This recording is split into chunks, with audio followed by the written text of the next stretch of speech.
Mengejutkan. Bonus energi 1.000 untuk pensiunan tiba-tiba dihentikan oleh Dewan Federal. Banyak pensiunan tidak percaya kabar ini karena bantuan tersebut sebelumnya dianggap sangat penting di tengah kenaikan biaya hidup. Tapi kenapa keputusan ini diambil sekarang? Siapa yang paling dirugikan dan apakah masih ada harapan bantuan lain? Fakta di balik keputusan ini mulai membuat banyak orang khawatir. Jangan lewatkan informasi penting ini sampai akhir. Jika Anda tidak ingin ketinggalan kabar penting tentang pensiun, bantuan pemerintah, dan perubahan keuangan terbaru, klik subscribe sekarang dan aktifkan lonceng notifikasi agar Anda selalu jadi yang pertama tahu setiap update besar.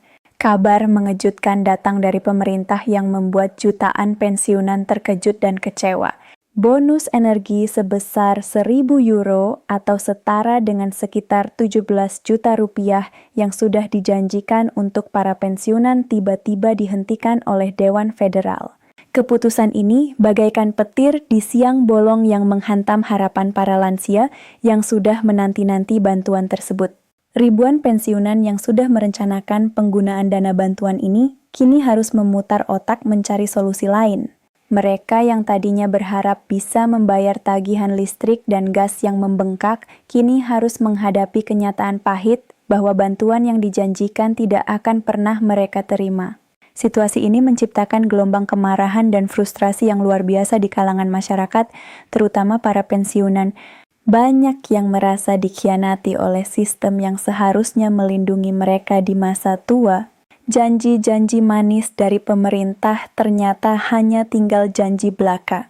Bonus energi ini sebenarnya dirancang sebagai kompensasi atas kenaikan drastis harga energi yang terjadi dalam beberapa bulan terakhir. Para pensiunan dengan penghasilan tetap sangat tertekan dengan kenaikan biaya hidup yang tidak terkendali, terutama untuk kebutuhan dasar seperti listrik dan gas. Dewan Federal memberikan berbagai alasan teknis dan administratif untuk menghentikan program ini. Mereka mengatakan bahwa pembiayaan tidak memadai dan implementasinya terlalu rumit. Namun bagi para pensiunan yang mendengar penjelasan ini, semua terdengar seperti dalih kosong untuk menghindari tanggung jawab. Kenyataan yang terjadi menunjukkan betapa jauhnya jarak antara kebijakan politik dengan kehidupan nyata masyarakat. Sementara para politisi berdebat tentang anggaran dan prosedur di gedung-gedung mewah, para pensiunan di rumah mereka gelisah memikirkan bagaimana cara membayar tagihan bulan depan. Kenaikan harga energi dalam setahun terakhir sudah mencapai tingkat yang tidak pernah dibayangkan sebelumnya. Beberapa rumah tangga kini harus membayar 2 hingga 3 kali lipat dari apa yang mereka bayarkan 2 tahun lalu. Bagi pensiunan dengan pendapatan tetap, ini adalah bencana ekonomi yang nyata.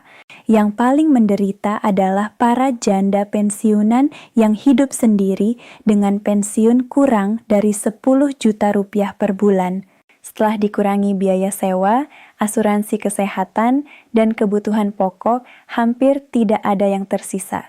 Biaya energi yang terus meningkat benar-benar menghabiskan sisa uang mereka. Banyak pensiunan yang telah bekerja keras sepanjang hidup mereka dan berkontribusi pada sistem pensiun. Mereka adalah generasi yang membangun negara setelah perang, membayar pajak dengan tertib, dan berkontribusi pada kemakmuran negara. Kini mereka merasa ditinggalkan oleh sistem yang telah mereka dukung selama puluhan tahun. Pemerintah sebelumnya mengumumkan bonus energi ini dengan penuh gegap gempita. Ada konferensi pers, wawancara media, dan pernyataan politik yang menekankan betapa pentingnya mendukung para pensiunan. Kini kekecewaan berlipat ganda karena janji-janji besar itu tidak terwujud. Parlemen Nasional sebenarnya sudah menyetujui undang-undang ini yang membuat banyak orang berpikir bahwa semuanya sudah pasti.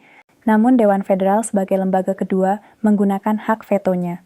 Permainan politik antara berbagai institusi ini membingungkan dan membuat frustrasi masyarakat awam. Media sosial menjadi tempat pelampiasan kemarahan masyarakat. Berbagai hashtag seperti bonus energi dihentikan dan kecewakan pensiunan menjadi trending topik. Kolom komentar dipenuhi dengan cerita-cerita mengharukan dari orang-orang yang tidak tahu harus berbuat apa lagi.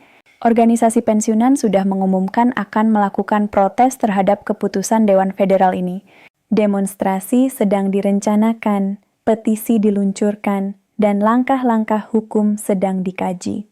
Suasana sangat memanas dan banyak pensiunan yang untuk pertama kalinya dalam hidup mereka merasa harus turun ke jalan. Partai oposisi tentu saja memanfaatkan situasi ini untuk kepentingan politik mereka. Mereka menuduh pemerintah tidak kompeten dan tidak peduli dengan nasib rakyat kecil.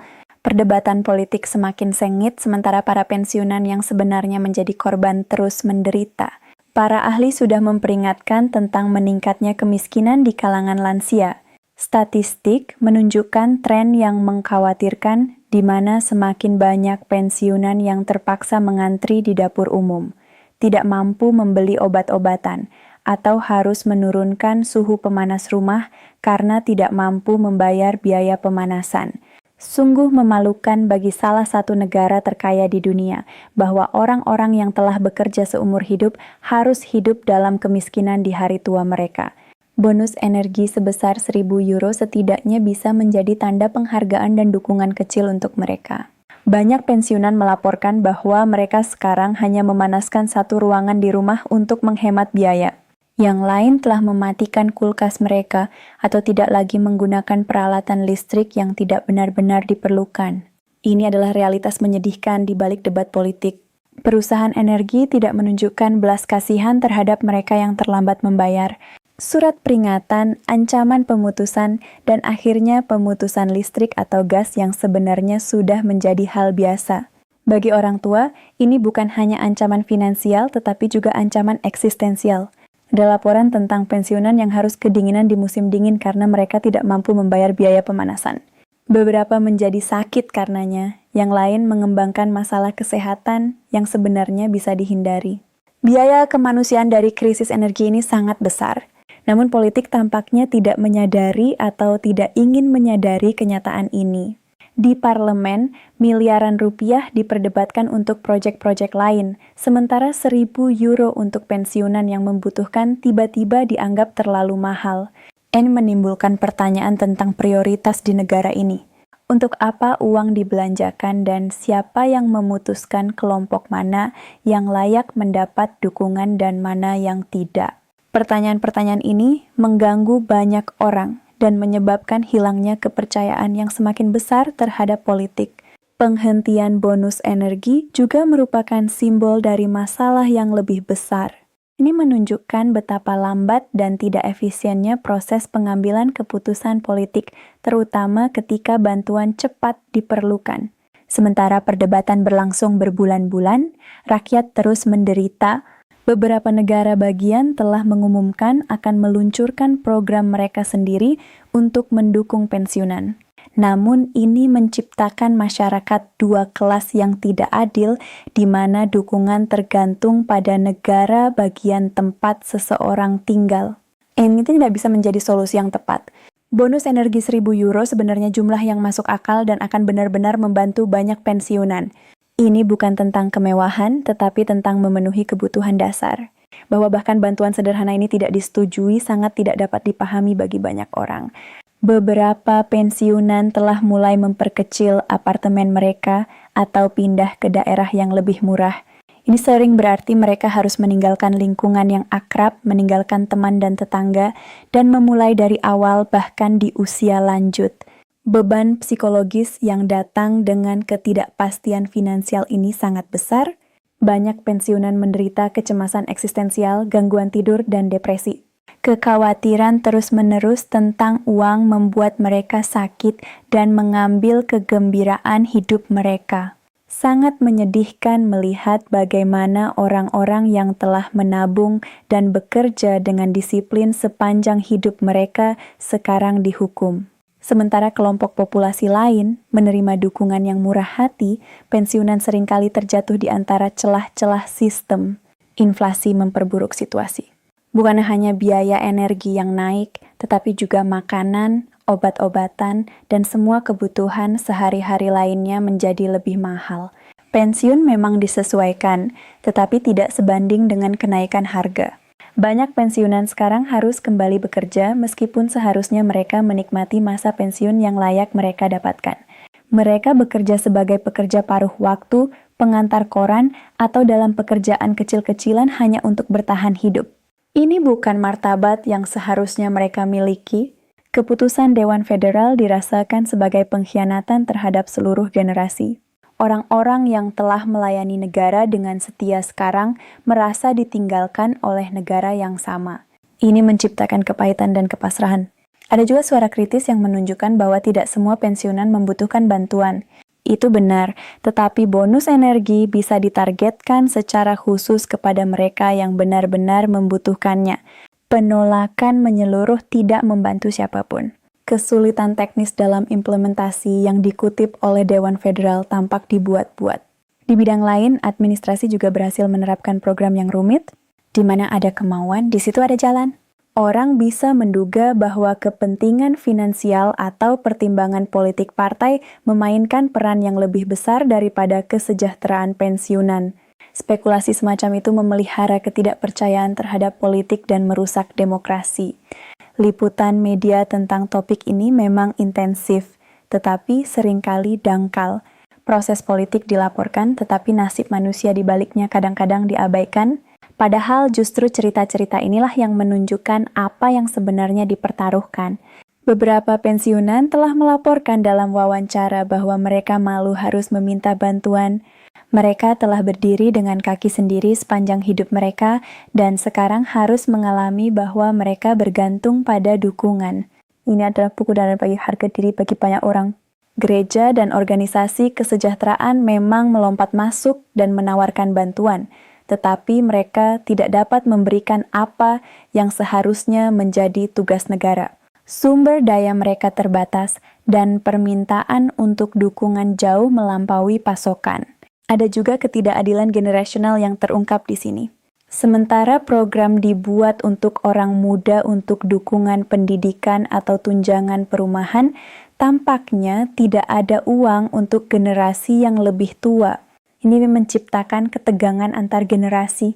Bonus energi 1.000 euro akan membuat perbedaan nyata bagi banyak pensiunan. Mereka bisa menggunakannya untuk menutupi biaya pemanasan selama satu musim dingin, melakukan perbaikan yang diperlukan, atau sekadar memiliki ruang untuk bernapas. Sekarang hanya tersisa kekecewaan. Kekecewaan politik adalah konsekuensi langsung dari keputusan seperti ini. Orang kehilangan kepercayaan bahwa suara mereka penting dan bahwa politik mewakili kepentingan mereka. Ini berbahaya bagi demokrasi dan membuka pintu bagi arus populis. Penting bahwa politik sekarang dengan cepat melakukan perbaikan dan menemukan solusi alternatif. Para pensiunan membutuhkan dukungan dan mereka membutuhkannya sekarang.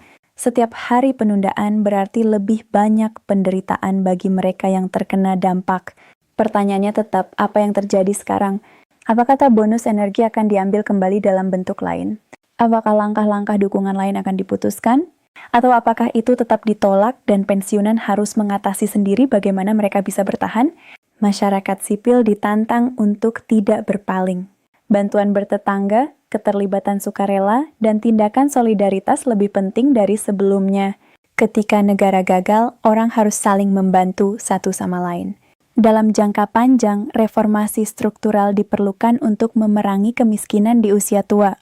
Pensiun harus naik, harga energi harus diatur, dan sistem jaminan sosial yang lebih baik diperlukan. Bonus energi 1.000 euro hanya akan menjadi setetes air di gurun, tetapi bahkan tetes itu sekarang ditolak untuk orang-orang.